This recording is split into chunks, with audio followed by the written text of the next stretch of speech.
Hello, hello, hello, Illumineers, and welcome to the Nerdstrom household. My name is Nerdstrom. Let's do another deck profile for the Set 8 Nerdstrom House Championship. And this is a deck that has won a set championship in the past, at least color wise. Um, we've got the number 4 seed.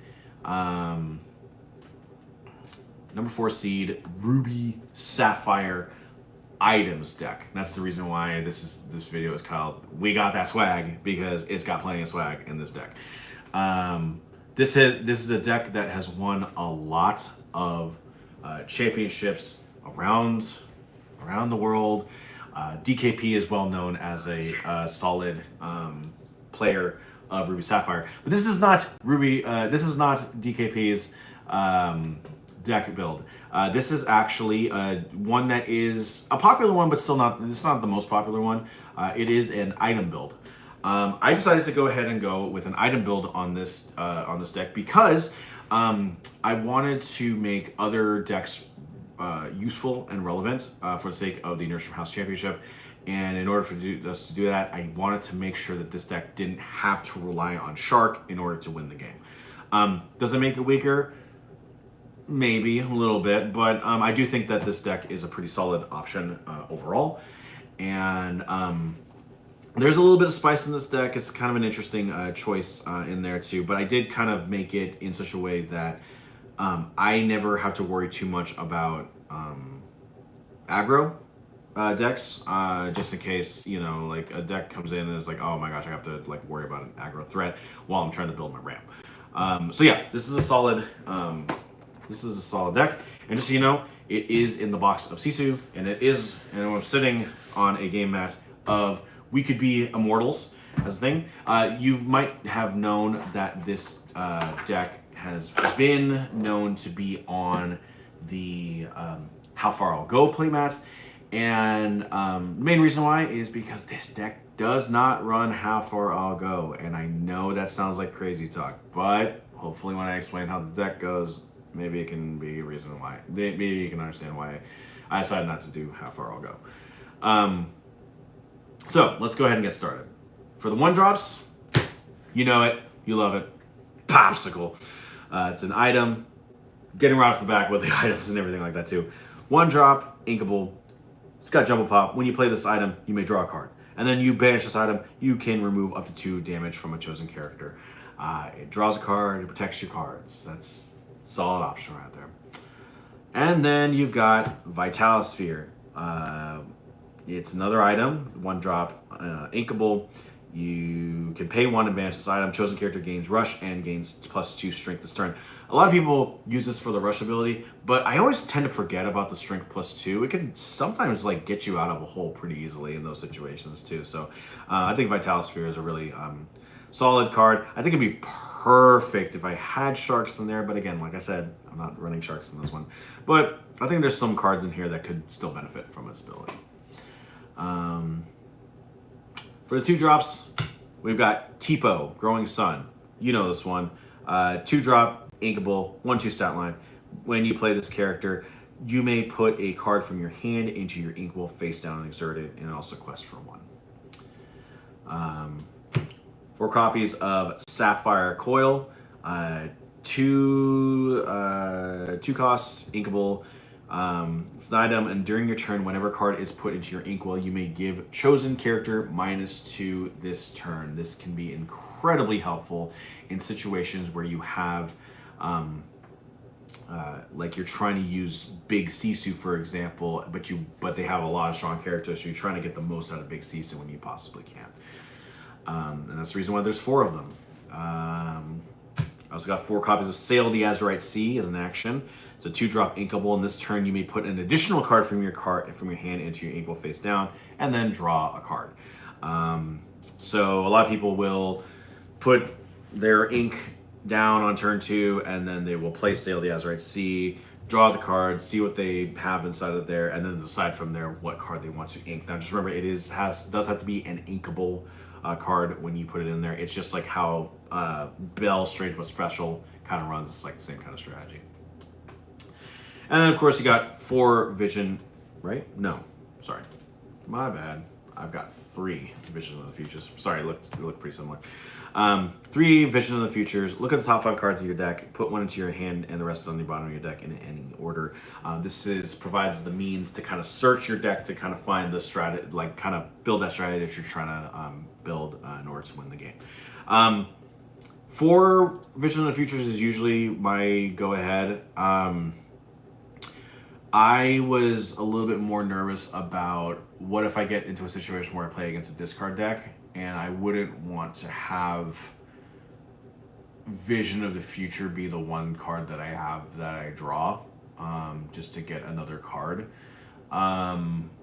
Because more often than not, whenever I play, if I have Vision of the Future as my one card in my hand, like on the draw, and I go for Vision, then all of a sudden I have like 5 cards and they're all awesome. And it just makes it really tough because I still have to put them on the bottom of your deck and I'm never going to see them again. So I put 3. I think they're useful, but you know, I kind of got nervous about like a situation where I'd be stuck with a bunch of Emerald characters. What ended up happening in Geek Fest was there was a lot of Emerald representation, Emerald Amethyst representation, mostly the discard things, and it's tough to deal with, especially when you're a Ruby Sapphire player. I wasn't playing Ruby Sapphire, but it was something I kind of had in the back of my mind when I was trying to construct the deck. So 3 Vision of Futures, it's not the best option. I think you should be playing 4, but I think for certain situations, I think it's just useful just to have Vision. Then you got 4 bells. You got plenty of items. You can banish this item, but like 3-drop, inkable, 3-2 stat line, quest for 1. During your turn, you may banish a chosen item of yours to play this character for free. This is for aggro threats. So if a character is exerted and they just happen to have 3 strength, I mean, you're not going to one-shot a Daisy, but you know it's better than nothing. But Bell can go in there and start picking off those guys that you don't want to have them gain any lore. It can be useful. It's pretty essential, and I think it's personally a lot more useful in a deck like Blurple because you can do turn 2 friends on the other side, or even turn 2 friends on the other side to get your draw going. But I think Bell is still pretty useful just in case you just want to kind of keep those aggro threats at bay and slow them down in advance so that you can build up your resources. And that's like, and just like I said, like this build is an unorthodox build. Even for items, but I mean, like, the reason why I have it set up this way is because I want to make sure the aggro threats can be held off until you get your resources on there. That's the reason why it's built the way it is. And speaking of which, I also do have 3 Sisu Daring Visitors. Congratulations to Sisu Daring Visitor. It is going to be one of the cards that is going to be reprinted in Fabled, which means we're going to be dealing with Sisu Daring Visitor for at least 2 years again. But Sisu is a 3-drop, uninkable, 1/1 stat line, evasive, quest for 1, and when you play this character, banish chosen opposing character with 1 strength or less. Another ability to banish a character gets rid of Daisy. So yeah, no, solid option. And with the item build, we start kind of getting creative with the builds, and one of the things that we did was bring back Fishbone Quill for at least one more appearance. But Fishbone Quill is one of the OG items in Ruby Sapphire. It's a 3-drop inkable item, and when you exert it, you can place any card from your hand into your inkable face down. It does not matter if it's inkable or uninkable because you're not going to reveal it in the first place. But Fishbone Quill is so good. And it's kind of interesting that it has kind of fallen by the wayside because it has so much ramp. But this card is actually one of the main reasons why I can get away with not playing How Far I'll Go as a means to kind of build my ramp at the same time too. Because I can put whatever card that I have in my hand into my inkwell face down, so I can just have all these cards at my disposal. And when you pair that up with T-Pose and Sail the Azurite Seas, and this one, like, it's nice, it's really great to kind of have those options at my disposal so that I can keep ramping regardless. Doing so means that this deck is not focused on songs. There's no one jump aheads. There's no how far it goes. There are a couple of be prepared on there, but it's still not the main. It's still not the main source of offense in this deck. And what that does mean is when an Ursula comes out where they try to get rid of that B prep, it's tough to get it because you're usually not going to have that in your hand unless, like, for some reason the mulligan like kind of gave that to you. You're usually gonna not be susceptible to an Ursula when you're playing against Emerald. And remember, my worst enemy is Emerald. So there you go. So going off of that, Great Stone Dragon. It's another item, 3-drop, inkable. This item enters play exerted, which means that basically you just can't play it the turn. You can't use the ability to turn to play it. But put a character card from your discard into your inkwell, face down and exerted. Another way to ramp. Let's say you be prep. Now these things can get second life because you can start putting them into your inkwell each turn.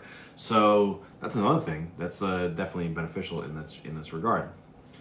And the other item that we got is Maurice's Workshop, a 3-drop uninkable item, and whenever you play another item, you may pay 1 to draw a card. This is your draw engine. It's a really solid draw engine. It's very good.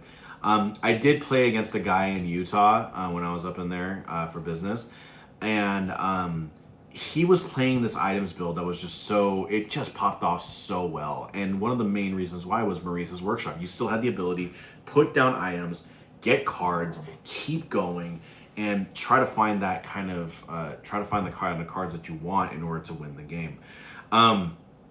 In a perfect world, I'd have 3 or 4 of these ones, but I only have 2. Thankfully, this deck doesn't really have to rely on it as much. But I do really like Maurice's Workshop, and if you're building an item build, I think this is, as long as this still remains by the time Fable rolls around, Maurice's Workshop is one of the essential cards that you need to have in order to make an item deck pop up the way it should. And then to finish off the 3-drops, we've got Brawl. It's an action, 3-drop inkable, branch, chosen character with 2 strength or less. Again, this is here to keep aggro decks at bay while you build up your offense. So yeah, Brawl is solid, and I do really like this card. It's one of the best cards. And kind of sad that it's on set 4. You never know, Fable might not reprint this one, but I think it's a useful card enough that it's common. So like I think maybe there's a chance that it still might make it in, but you'll never know. All right. So for 4 drops, you've got Scrooge McDuck, 4-drop, inkable, 4/4 stat line, quest for 1. You may exert 4 items of yours to play this character for free. Let's say you got a whole bunch of items lined up. As long as you got 4 or more, you could play this thing for free. You don't have to worry about using the ink in your inkwell. And whenever you play this character, you look at the top 4 cards of your deck. You may reveal an item card and put it into your hand. Put the rest on the bottom of your deck in any order. This is, interestingly enough, I always keep thinking about the ability of exerting 4 items to play this character, and I never once think about the whole, you can also get another item, from your deck if you can do it. So it's kind of interesting. Like I said, like I have a Ruby Sapphire deck because it's essential. You need to play against Ruby Sapphire in some sort of way.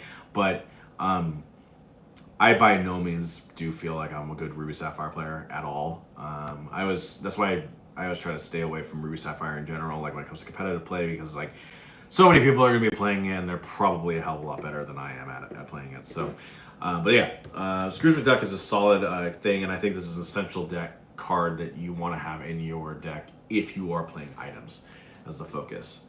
I also do have in the 4-drop hole, I've got 3 super goofs, 4-drop inkable, 2/4 stat line. It's got rush, a quest for 1, and whenever this character challenges another character, it gains 2 lore.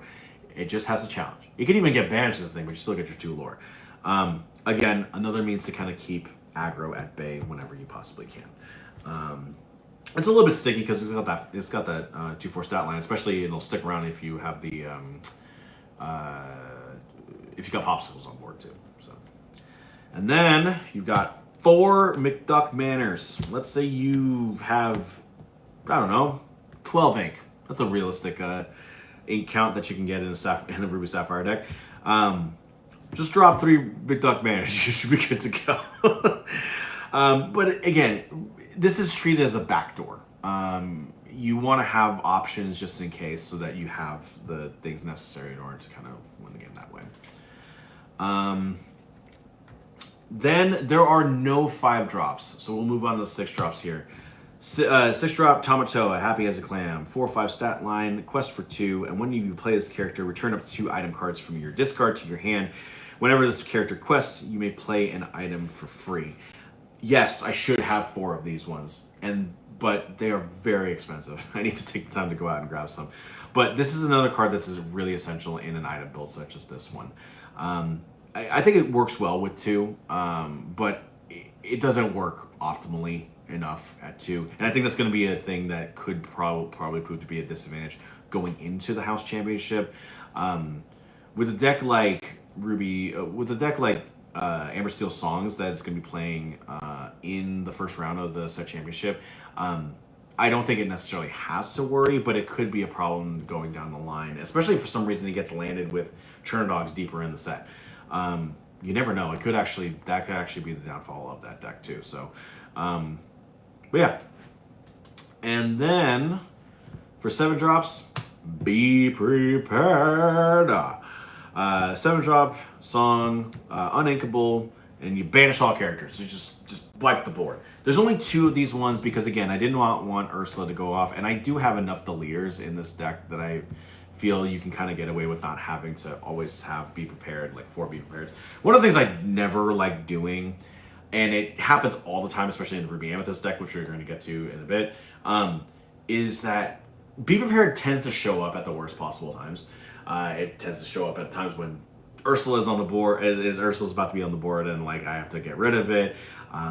It shows up at points at times when like I have so many uninkables and I just add another uninkable to this sort of thing. So with my luck, luck has kind of influenced this decision as well. I mostly did it because I don't want to have Ursula pop off on my opposing side, but I also just don't feel like I want to be prepared all the time in my play. So yeah, that's one of the main reasons why. Okay, 7 drop, 1 lucky dime. 7 drop, uninkable. You exert, pay 2. You choose a character of yours and gain lore equal to their lore. Tamatoa. This is one of the main reasons why it's there. Speaking of which, here's Tamatoa. Not the other one. This one. Tamatoa is so shiny. 8 drop, inkable, 5 drop stamp, 5/8 stat line. Quest for 1 normally, but when you play this character and whenever you quest, you may return an item card from your discard to your hand, and this character gets +1 lore questing ability for each item that you have in play. This deck can win because of Tamatoa. You put a whole bunch of items on the board, all of a sudden Tamatoa's stock just grows exponentially. So yeah, it is a solid choice for this sort of deck that focuses on items. Before you know it, like Tamatoa is just like damn near unstoppable because it's got a 5/8 stat line, man. It's so hard to kind of beat that sort of thing unless your opponent has a whole bunch of coils. But when's that gonna happen, you know? So, and then to top it all off and finish it off this setup, I've got Sisu Empowered Sibling. It's an 8 drop uninkable with a 5/4 stat line and quest for 3. It's shift 6 as well. This is the reason why I like the 3 drop Sisu is there, just to see if I can pop off this card as soon as I possibly can. And when you play this character, you may banish all opposing characters with 2 strength or less. Sisu is a really solid card. I do wonder if it's going to make it into Fabled as a reprint, but if it does, I mean, what a legacy that Sisu has brought in. It's one of the best cards in Ruby's arsenal, and I want to. If this is the last time on there, I definitely want to make sure that like Sisu gets its love going into the Nerdstrom House Championship. So. There you have it. That is the deck profile for the number 4 seed Ruby Sapphire items deck. So stay tuned. We still got plenty more deck profiles to go for. I will probably be finishing the last 3 probably on Sunday, and then starting next Sunday is when the Nerdstrom House Championship will finally be underway. I don't know how long it's going to take. I'd like to finish it before Fable comes out, but that is the plan as it stands.